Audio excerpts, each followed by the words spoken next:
இப்போ நம்ம mixed veg sambar பண்ண போகிறோம்.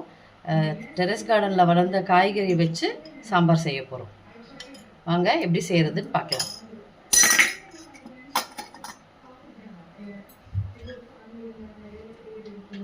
அரை ஸ்பூன் எண்ணெய் விட்டுக்கணும். கொஞ்சோண்டு வெந்தயம் போடணும்.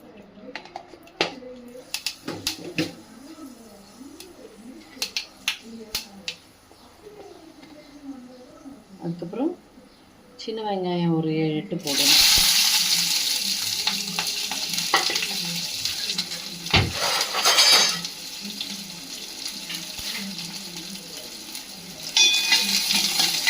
இது நல்லா வதக்கிட்டு இந்த மாதிரி தீயாமல் பார்த்துக்கணும்.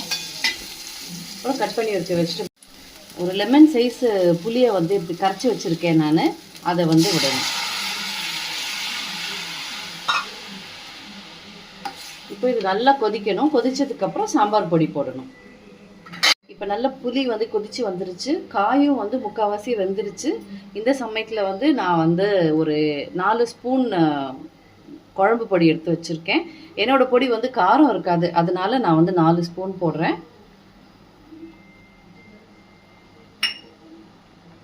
இது போட்டதுக்கப்புறமா இது கொஞ்சம் கிளறி விட்டு இன்னும் நல்லா பொடி வாசனை போகிற அளவுக்கு கொதிக்கணும்.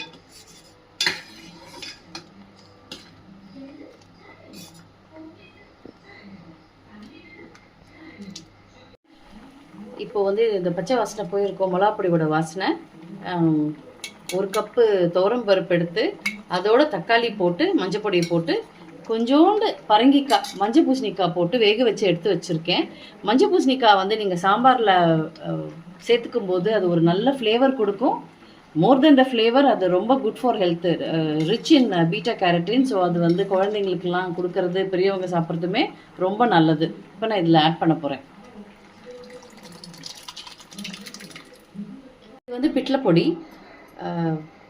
காஞ்ச மிளகா, தனியா, அப்புறம் வந்து கடலைப்பருப்பு, கொஞ்சோண்டு உளுந்து, இதெல்லாம் போட்டு இந்த மாதிரி கொஞ்சம் கோர்ஸாக அரைச்சி வச்சுருக்கேன். இதை வந்து நம்ம சாம்பாரில் போட்டோம் அப்படின்னா ஒரு 2 ஸ்பூன் போட்டால் போட்டோம் அப்படின்னா அரைச்சி விட்ட சாம்பார் டேஸ்ட் வரும். ரொம்ப நல்லாயிருக்கும். அரைச்சி விடாமலே அந்த ஃப்ளேவர் கிடைக்கும் நமக்கு. இப்போ நல்லா ரெடி ஆகிடுச்சு. இப்போ தாளித்து கொட்டி சாம்பாரை ஆஃப் பண்ணிடலாம்.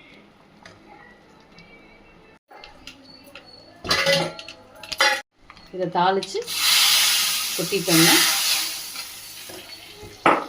சாம்பார் ரெடி. அண்ட் அதுக்கு டாப்பிங்க்கு வந்து மாடியில் வளர்ந்த கருவேப்பிலை.